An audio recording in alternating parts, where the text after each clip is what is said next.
politics as well. Yeah, the public hearings begin tomorrow, but yesterday we got the latest testimony released in the impeachment inquiry, and building on the evidence that President Trump sought political favors from Ukraine in exchange for military aid. The top Pentagon official on U.S. policy in Ukraine, Laura Cooper, told lawmakers the president directed the administration to freeze the aid over the summer.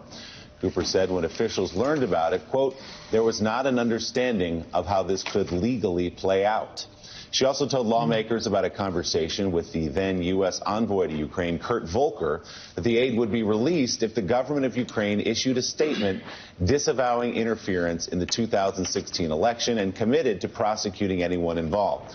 Testimony from Cooper and senior Ukraine specialist at the State Department, Catherine Croft, also released yesterday, struck at the heart of the Republican claim that there could not have been a quid pro quo because Ukraine did not know that the aid was being withheld.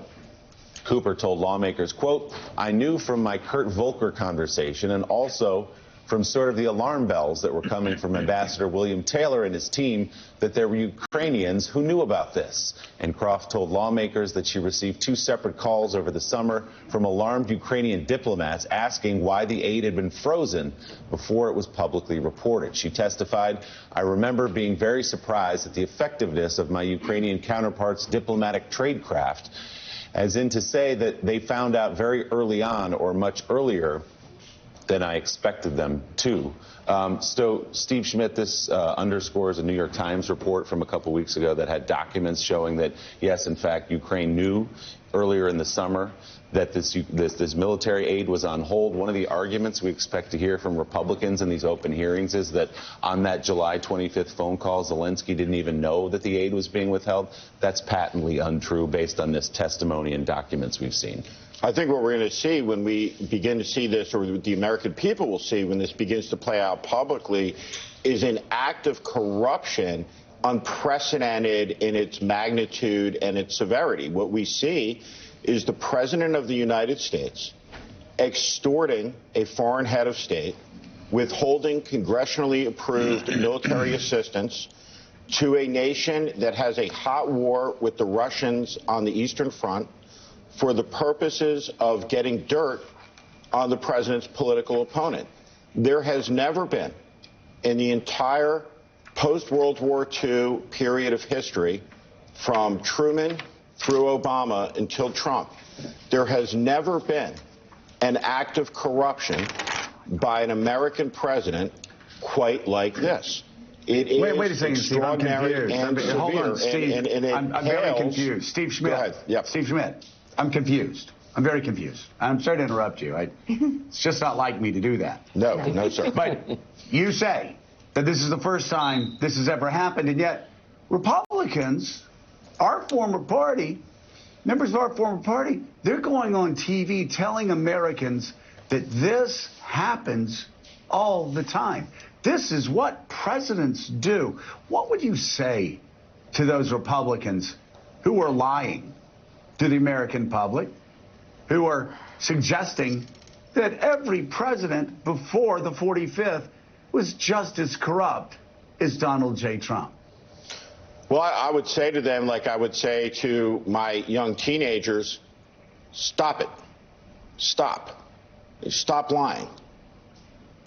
Seriously. I mean, we have a situation where we see the national security of the United States, which is antithetical to Russian security interests, compromised over the president's political interests. We keep using the terms quid pro quo, and I wish everybody would stop because the American people don't understand what quid pro quo means. We don't teach Latin in our schools anymore. What this was an extortion attempt. This was a shakedown by our dime store Mussolini in the Oval Office, who says to the president of the Ukraine, who is fighting a Russian invasion on his eastern front, expecting American weapons, the president of the Ukraine is shooken down by the president of the United States to get dirt on a political opponent. There has never been an act of corruption as significant as this by an American president, not in the 20th or the first 2 decades of the 21st century. Never. This exceeds by orders of magnitude anything that occurred in Watergate. And there are fundamental issues at stake when you see the president shaking down a foreign head of state to launch a criminal investigation against a U.S. citizen who he has sworn to protect.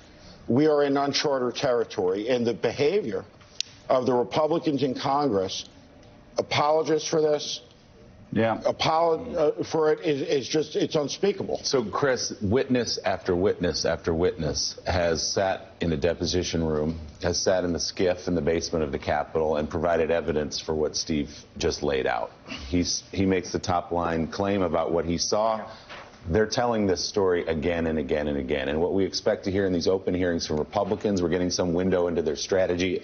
Axios just got its hands on the memo that's circulating among Republicans, is that basically echoing the president's claims, that read the transcript. It's all in that first transcript. It's perfect, et cetera, et cetera. Obviously, they've all been blown up by evidence and testimony from these witnesses, but they're going to ride President Trump through this process. Well, and that's exactly right. And I think the goal for Democrats is just to keep this very simple.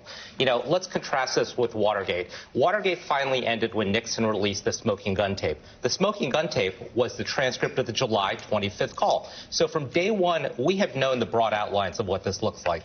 And with each one of these depositions, each one of these testimonies, you've been filling in a puzzle of a jigsaw puzzle. So this all builds on itself. The caution I would say to Democrats is this. All of us around the table know every minutia of this story. The vast majority of the people have not been paying attention. There are a lot of meetings, there are a lot of phone calls, there are a lot of names. So Adam Schiff and his committee tomorrow have a big advantage. First of all, we know the depositions are out there, so no one's going to be surprised.